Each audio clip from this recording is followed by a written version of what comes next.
श्री चंद्रशेखर धन्यवाद सभापति महोदय, आपने मुझे वित्तीय विधेयक पर बोलने का मौका दिया। किसान मजदूर रात में थक के सो जाते हैं, सपने में देखते हैं कि जीवन बदल रहा है, गरीबी खत्म हो रही है। सुबह जब आँख खुलती है तो लगता है वापस झुका तू है। ऐसा ही इस बार का बजट गरीबों के लिए था। महोदय, मैं अपने क्षेत्र से शुरुआत करूंगा। मेरा क्षेत्र नगीना बाढ़ प्रभावित है, कोई चर्चा नहीं हुई। किसान आम आदमी परेशान है, कोई चर्चा नहीं हुई। गन्ना मिल समय पे पैसा नहीं देती है। गुलदार ने 30 लोगों की जान एक साल में लिए पिछले, कोई फर्क नहीं पड़ता अमीरों को। उद्योग धंधे लगाने की कोई बात नहीं हुई। मेडिकल कॉलेज और एम्स के निर्माण की कोई बात नहीं हुई। ग्रामीण क्षेत्रों में खेलों को बढ़ावा देना, स्पोर्ट्स कॉलेज की कोई बात नहीं हुई। महोदय, देश में भूमि सुधार किया जाए। लाखों बीघा जमीन जो है भूमि माफिया ने कब्जाई हुई है, भूमिहीन लोगों को भूमि दी जाए। बिजली के दाम में कटौती की जाए, गरीबों को कम दाम पे जो है बिजली उपलब्ध कराई जाए। ठेकेदारी प्रथा, संविदा, लेटर एंट्री खत्म की जाए, पक्की नौकरी दी जाए। निजीकरण की वजह से सरकारी नौकरियां लगभग खत्म हो गई हैं। मेरी मांग है, और मैंने निजी विधेयक भी पेश किया था, कि निजी क्षेत्रों में SC ST की OBC के लोगों को आरक्षण की व्यवस्था कराई जाए और पुरानी पेंशन बहाल की जाए। लोगों के पास एक तरफ सरकारी योजना चलाकर प्रधानमंत्री आवास योजना जो है उसके नाम पर मकान दिए जाने की बात होती है, वहीं दूसरी तरफ लखनऊ के अकबर नगर को तोड़ दिया जाता है। नवी मुंबई में के खार घर में What is his name? Patil. Patil is not Shankar. No, this is the caste. की जा This is Kashmir, Chandrasekhar. No, this Patil. Mike नहीं है सर, बंद कर रहे हो sir? Independent. This is independent. आ गया। धन्यवाद। हमारे लोग सर आर्थिक रूप से बड़े कमजोर हैं और 2 अप्रैल 2018 के मुकदमों के लिए कई बार सरकार से बात हुई, वापस नहीं हुई। उनको वापस करा जाए।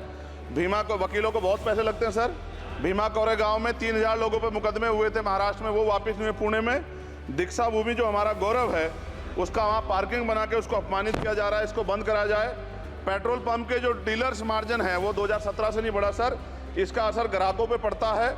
इसका असर जो है पेट्रोल पंप के नेटवर्क सुचारू रूप से चलाने पे पड़ता है। डीजल मार्जिन की बढ़ोतरी ना होने से हजारों कर्मचारी, लाखों कर्मचारी जो वहाँ काम करते हैं, उनके जीवन पर असर पड़ रहा है। सहारा का में 10 करोड़ जमाकर्ता का लाखों करोड़ों रुपए जमा है। कंपनी बंद हो जाने के कारण 10 लाख से ज्यादा एजेंट बेरोजगार हो रहे हैं, नौकरी कहीं है नहीं। भुगतान ना होने के कारण जमाकर्ताओं के द्वारा एजेंट पर जबरदस्ती भुगतान कराने का दबाव बनाया जा रहा है, जिसके कारण 5000 से ज्यादा एजेंटों ने आत्महत्या कर ली है।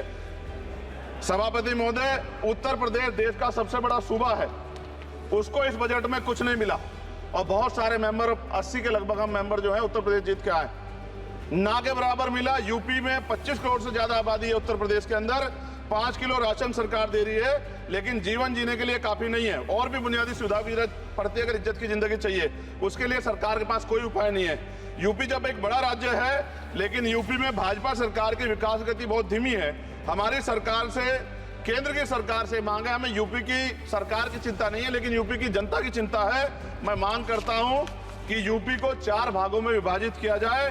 डॉक्टर बाबा साहब अम्बेडकर ने कहा था 1995 में, उनकी बुक है थॉट्स ऑफ लिंग्विस्टिक स्टेट, किताब में कहा था राज्य जितना छोटा होगा, राज्य की प्रगति उतनी होगी, जनता को रोजगार मिलेगा और जनता का जीवन संपन्न होगा। मोदी, एक बात मुझे आपसे कहनी है, आपने भी ये विषय उठाया था जब आप अपनी बात रख रहे थे, शेड्यूल कास्ट के साथ जो धोखा किया गया सुप्रीम कोर्ट के जरिए, आप इस बात को इस तरह समझे। 1.5 साल पहले मैंने मांग की थी, अगर इतना हितैषी हमारे लोग होते तो जब EWF 10% दे सकते हैं तो 5% शेड्यूल कास्ट के उन जातियों को दिया जा सकता था, लेकिन दृढ़ संकल्प और इच्छा शक्ति नहीं है गरीबों के उत्थान की।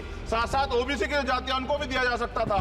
ये जो हमारे साथ खेल किया गया है, ये खेल जो है इसमें बहुत गुस्सा है, सरकार को संज्ञान लेना चाहिए और सत्ता और विपक्ष दोनों जो है अपना स्टैंड क्लियर कर दें, क्योंकि दलित समाज, आदिवासी समाज इसको देख रहा है, वो भूलेगा नहीं। जो उनके गले काटने का काम करेगा उनको भूलेगा नहीं।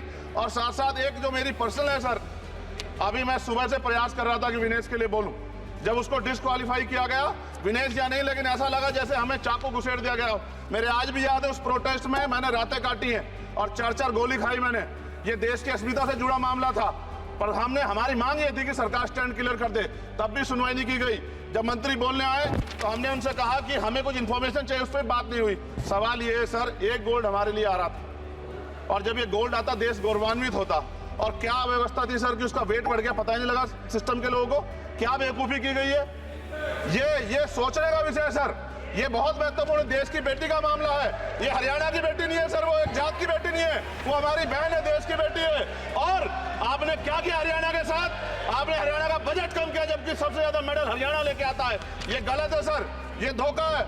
हमें इस बात की तकलीफ है कि विनेश जो है देश का नाम गौरवान्वित करती, इस देश का नाम बढ़ाती, लेकिन आज जो है अपमान का सामना करना पड़ रहा है। जब हमारे हितों की बात होगी हम जो है समझौता कर सकते हैं, लेकिन जब देश के हितों की बात होगी, बाबा साहब अम्बेडकर ने कहा था हम प्रथम और अंत्य भारतीय हैं। जब देश हितों की बात होगी, महिला हितों की बात होगी, महिला सम्मान की बात होगी, हर हम कीमत चुका देंगे। सरकार के मंत्री ने क्या कहा कि हमने इतने पैसे दिए, एहसान किया क्या? खैरात दी क्या आपने कोई? खत्म कर रहा हूं सर, खैरात दी क्या आपने कोई? इससे ज्यादा पैसे हम आपको दे देंगे, लेकिन आपको चाहिए था कि इस मामले को संभालते और देश का सम्मान बढ़ाते। आपने लापरवाही बरती, इसका खामियाजा हमें भुगतना पड़ा। मैं आपसे आग्रह करूंगा कि जब वो बेटी देश लौटे सर, जब वो बेटी देश लौटे, रुक जाओ प्लीज वाइंड अप प्लीज। जब वो बेटी देश लौटे, मैं आपसे आग्रह करूंगा कि स्पीकर सर यहां बुला के उसका सम्मान करें। हम सब लोग, वो देश की बेटी है सर, देश के लिए गोल्डन कर गए, वो गल है, वो उसका सम्मान यहां किया जाए सर, हमें चाहते हैं। बहुत बहुत धन्यवाद, आपने बात रखने का मौका दिया। महिला विरोधी चुप रहे। थैंक यू कोई महिला विरोधी नहीं बोलेगा बीच में। श्री विशाल पटेल प्लीज।